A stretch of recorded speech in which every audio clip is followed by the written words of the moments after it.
Olá, gente. Eu sou Mariana Costa.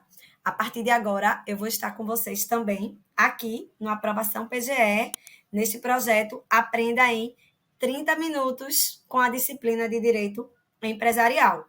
Então, ao longo de alguns encontros, nós vamos discutir temas relevantes, temas pertinentes de direito empresarial. Gente, caso queiram tirar alguma dúvida, fazer alguma sugestão, eu vou ficar muito feliz se vocês falarem comigo também através do meu Instagram, @prof.marianacosta. Pessoal, começando, obviamente, pelo começo, quem, como e quando exerce a atividade empresária.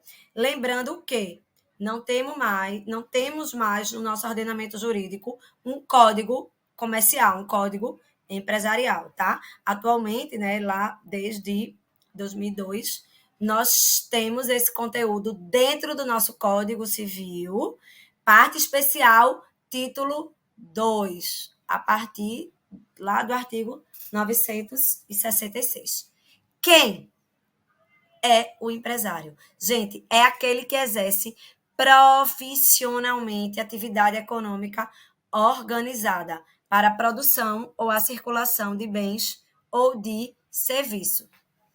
Elementos relevantes desse conceito. Primeiro, profissionalmente. Gente, o empresário, ele tem determinada atividade econômica como sua atividade principal, como seu ganha-pão. Uma cozinheira, por exemplo. Ela é empresária. Eu sou excelente cozinheira. Mentira. Eu me esforço, mas não sou boa, não. Eu posso ser uma excelente cozinheira, eu posso gostar de presentear, eu posso gostar até de vender para fazer uma viagem, lá os meus brownies, meus doces. Mas se eu não tenho aquilo como minha atividade habitual, minha atividade profissional, eu não posso ser considerada uma empresária. Gente, atividade econômica. O empresário, ele visa o lucro, ainda que ele nunca alcance esse objetivo, porque acontece especialmente no Brasil. O empresário, ele vê uma oportunidade de ganhar dinheiro e ele vai atrás dela. Atividade econômica. Organizada. Por que organizada? Porque o empresário, ele necessita da organização dos fatores de produção. Então, no nosso exemplo de uma cozinheira, uma empresária do ramo alimentício, ela precisa comprar a matéria-prima, né, os insumos para cozinhar, ela precisa escolher lá o nome empresarial, o nome fantasia, ela precisa de uma marca, de uma identidade visual. Gente, atenção, já dando spoiler de aulas, de próximas aulas. O empresário, ele não precisa mais, atualmente, lá desde 2022, ele ter um local, obrigatoriamente. O nosso ordenamento jurídico, ele reconheceu que existem empresas virtuais.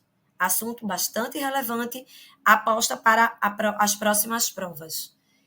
Último elemento do conceito de empresário, circulação ou produção de bens ou de serviços, tá? Ele precisa produzir ou comercializar, circular o produto dele. Esse é o nosso conceito de empresário, tá? Mariana, e quem é que está excluído? Ou seja, os agentes econômicos excluídos do conceito de empresário. Primeiro lugar é o parágrafo único do artigo que a gente acabou de ler. Não se considera empresário quem exerce profissão intelectual. É que, na prática, nós chamamos do profissional liberal. Esse profissional liberal, ele vai trabalhar, ele vai exercer uma profissão de natureza científica, literária ou artística. Então, bora lá. O médico, o veterinário, estou nessa vibe, Agora me tornei há pouco mais de 3 dias mãe de pet. O fisioterapeuta, o músico, o artista plástico, ou seja, pessoas que o legislador excluiu do conceito de empresário, e aí é importante destacar que não foi um preconceito, uma discriminação com esses profissionais, não foi, tá? Foi para garantir o que está lá no nosso artigo 5º da Constituição.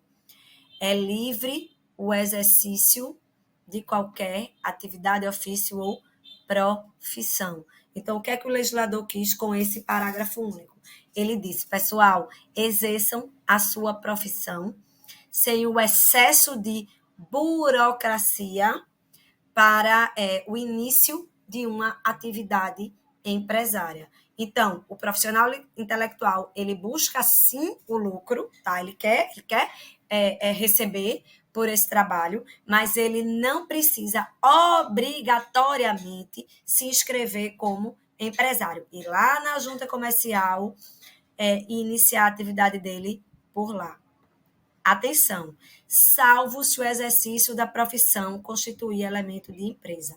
Gente, veja só, na prática, sendo bem objetivo, não existe essa diferença considerável entre quem é um empresário e quem é o profissional intelectual. Mas essa exceção, ela traz aquele, por exemplo, o médico. O médico que começa lá a atividade dele no consultório, ainda que ele tenha um sócio, ainda que ele tenha uma secretária, um motorista, um auxiliar de serviços gerais, ele está lá sendo médico, profissional, intelectual.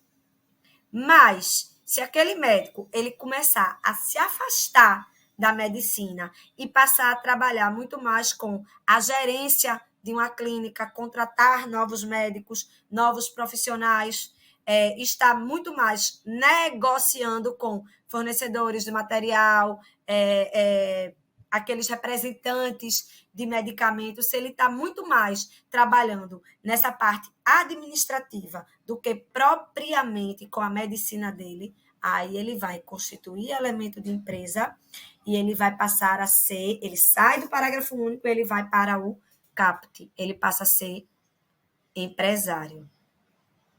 Então, bora lá. Excluídos. O profissional intelectual é aquele que exerce sozinho ou a sociedade simples de profissionais intelectuais, de profissionais liberais. Essa exceção, gente, ela está lá no artigo 982. É importante a gente destacar que sociedade simples é um conceito por exclusão. A regra considera-se empresária a sociedade que tem por objeto o exercício de atividade própria de empresário, por essa razão, sujeito ao registro na junta comercial. E simples, ou seja, não sendo empresário, são as demais sociedades. Sociedade simples é um conceito por exclusão. Parágrafo único. E aí a gente entra na nossa terceira exceção ao exercício da empresa. Nosso terceiro agente econômico excluído do conceito de empresário. Independente de seu objeto, considera-se empresária a sociedade por ações, ou seja, sociedade por ações sempre vai ser empresa, jamais sociedade simples. E, independentemente do seu objeto, a sociedade cooperativa sempre será sociedade simples, ou seja, cooperativa jamais, em tempo algum, vai ser empresa, tá? Pessoal, trazendo rapidamente o conceito de cooperativa, é importante a gente destacar que cooperativa é aquela união de esforços para o exercício de uma atividade profissional. Está lá no nosso Código Civil, artigo 1903 ao 1906, e ela diz que a cooperativa é aquela reunião de pessoas, tá, para o exercício da atividade econômica. Então, o exemplo que eu costumo dar aqui no meu país, Pernambuco. mulheres rendeiras. Várias mulheres, elas podem se juntar, elas vão alugar um espaço em comum, tá? Elas vão contribuir para o exercício daquela atividade profissional delas, porque elas estão ali juntas, elas vão contratar o espaço juntas, elas vão contratar auxiliares juntas. Mas cada profissional, cada rendeira, por exemplo, uma faz toalhas, a outra faz aqueles jogos belíssimos de mesa posta, de rechelier, de brocardo, enfim, diversos bordados. E aí, o que é que vai acontecer? Cada cooperada, ela vai receber, numa distribuição de resultados, um valor proporcional ao valor das operações que ela realizar naquele período. Então, por exemplo, a rendeira que vender diversas toalhas, naquele mês ela vai receber proporcional à venda das 100 toalhas que ela vendeu. Já aquela outra rendeira, qual foi a renda que eu disse que ela fazia? Renascença, belíssima renda daqui de Pernambuco. Ela fizer os jogos de mesa aposta de Renascença. Ela só tiver vendido 20 jogos. Ela não conseguiu vender mais. Ela vai receber proporcional. Ou seja, a distribuição de resultados ela é proporcional ao que ela vendeu naquele período, tá? Cooperativa. Um adendo rapidinho só para a gente conceituar. Pessoal, também está excluído do conceito de empresa, agente excluído do exercício da atividade empresária, as associações. Por quê? Porque a associação, ela, em regra, não possui atividade fim lucrativo. Não é uma atividade que busca, em regra, o lucro. A associação está lá no artigo 53 e seguintes. União de pessoas que se organizam para finalidade não econômica. Não há entre associados direitos e obrigações recíprocas, pessoal. Então, ela também está excluída da nossa classificação como empresa. E, por fim, também excluído, mas aí é um assunto que o examinador ele gosta, ele sente prazer em confundir a gente nas provas, a atividade econômica rural. Por quê? Deixa eu abrir aqui o nosso slide. Gente, o empresário ele tem a opção de se registrar como empresário, tá? Mas ele, ou seja, o profissional que a atividade rural, ela seja a sua principal profissão, em regra, ainda que possua os elementos de empresa, em regra, ele não é empresário. Ele pode. Cadê? Onde é que fica aqui? Não sei. Aqui, ó. Deixa eu ver se eu consegui. O empresário, ele pode, faculdade, requerer a inscrição no registro público de empresas mercantis. Caso em que, depois de inscrito, ficará equiparado para todos os efeitos legais ao empresário sujeito a registro. Gente, o que é importante aqui a gente ter em mente? O empresário rural, o registro dele, ele é constitutivo da circunstância de empresa. Ou seja, se ele nunca requerer essa inscrição, ele jamais vai ser classificado como empresário, tá?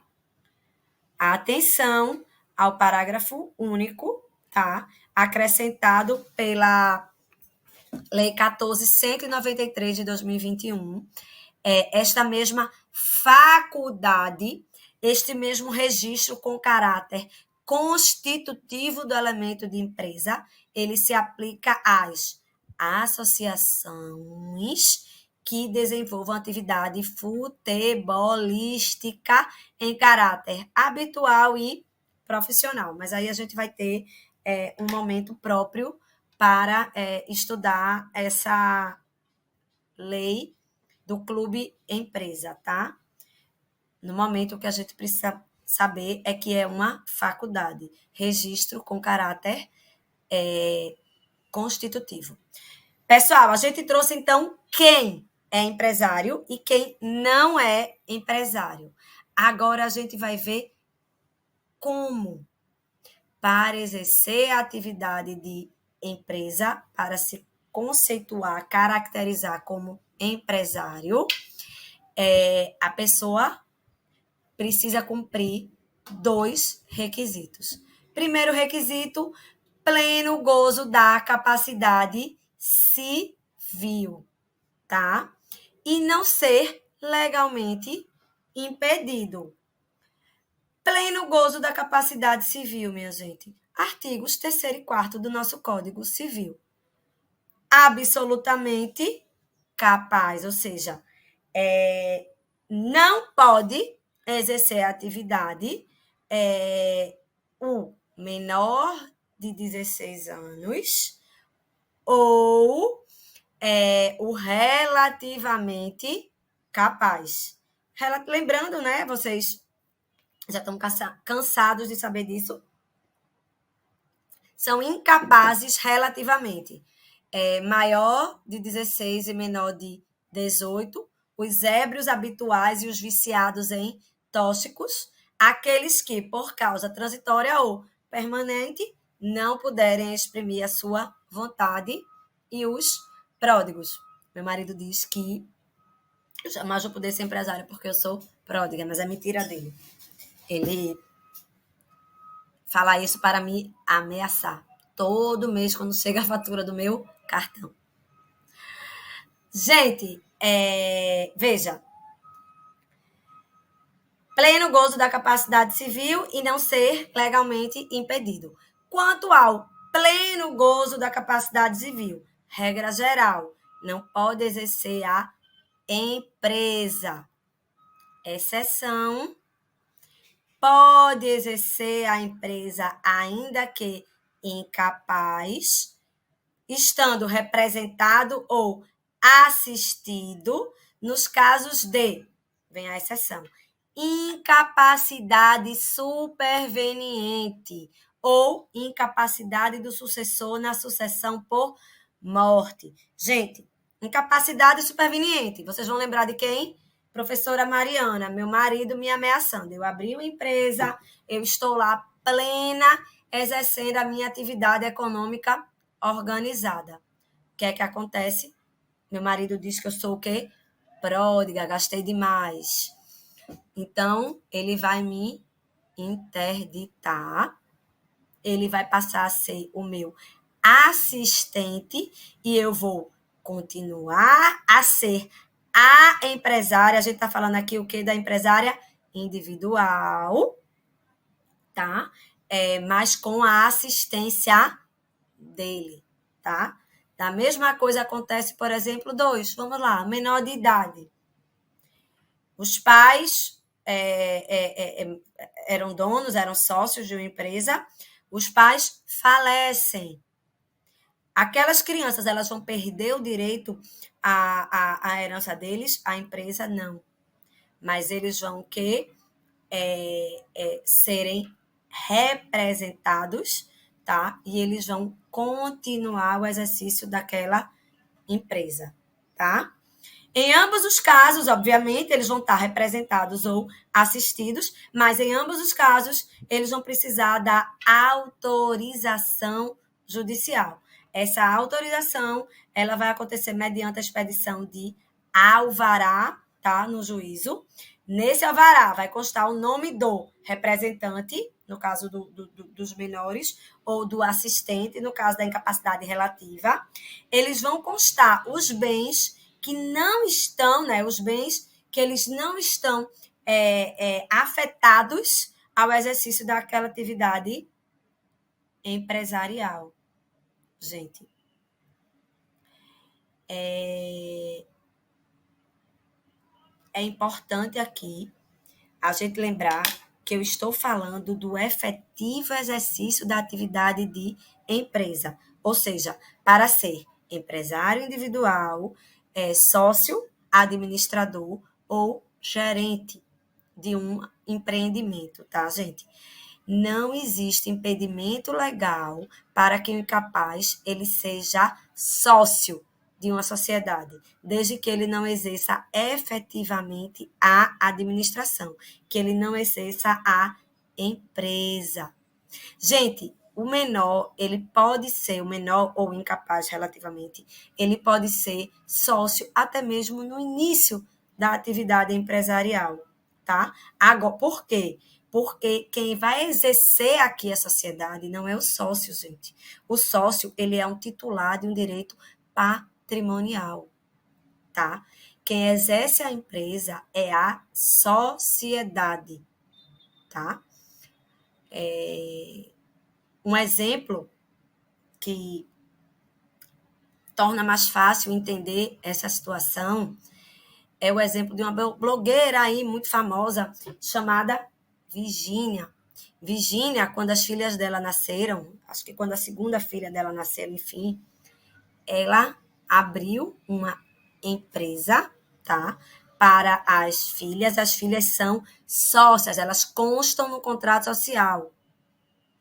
E as filhas, elas são as donas proprietárias, profissão empresárias, não é a profissão herdeiras, tá legal? Mas elas não exercem a empresa. Então, lembrem lá, quando estiver na prova, meu Deus, o menor, ele pode ser sócio, vocês vão lembrar o quê? Da blogueira lá dos TikTok, Virgínia, as filhas dela, Maria Flor, acho que é Maria Alice, elas são sócias da empresa delas, aí eu não vou lembrar o nome da empresa, mas é de produtos para bebês, de shampoo, hidratante, enfim.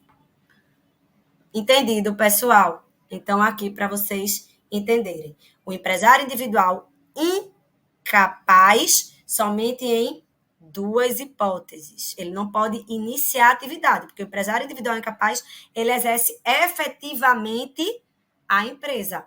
Então, ele só pode ser sócio no caso de incapacidade superveniente, aí ele vai ser assistido, ou no caso da herança lá, e aí ele vai ser o assistido ou representado.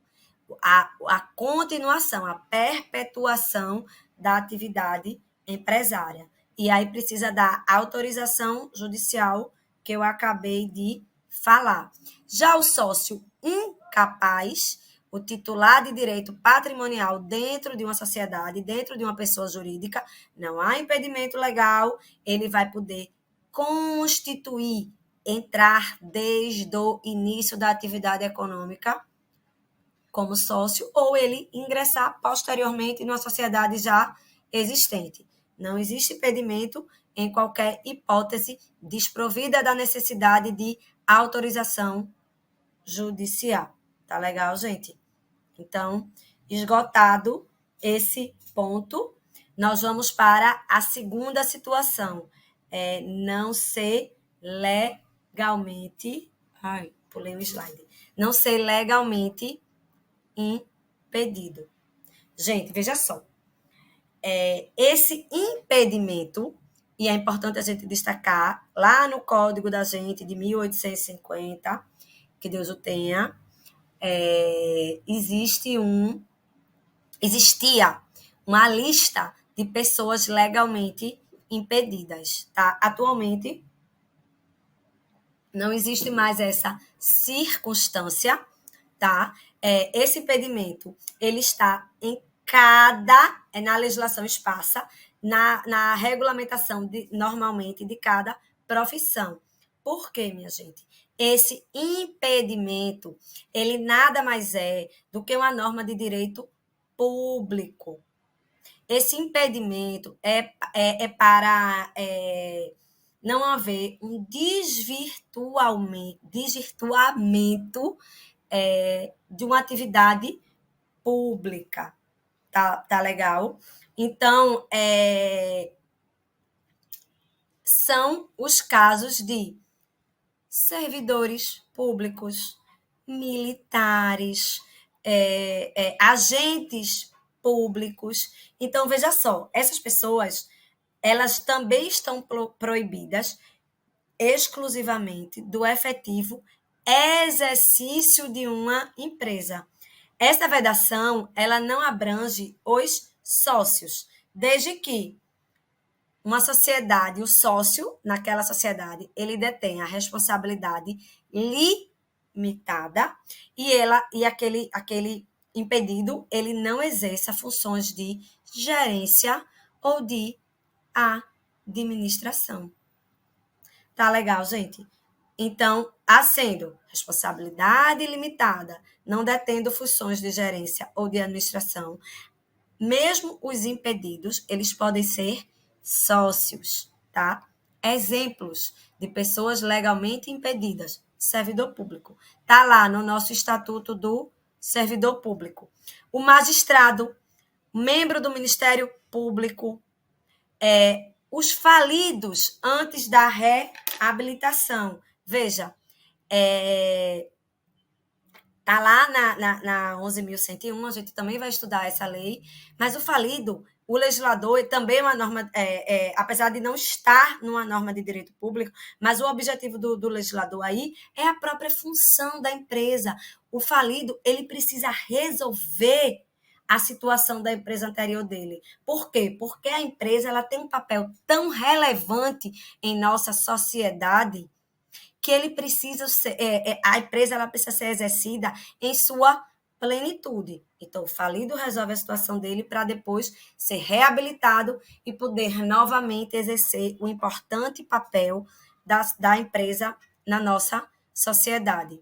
E aí nós temos vários outros exemplos. O militar da ativa, tá? Para exercer a empresa, ele precisa ir para a reserva, está lá no Estatuto, no Código Militar.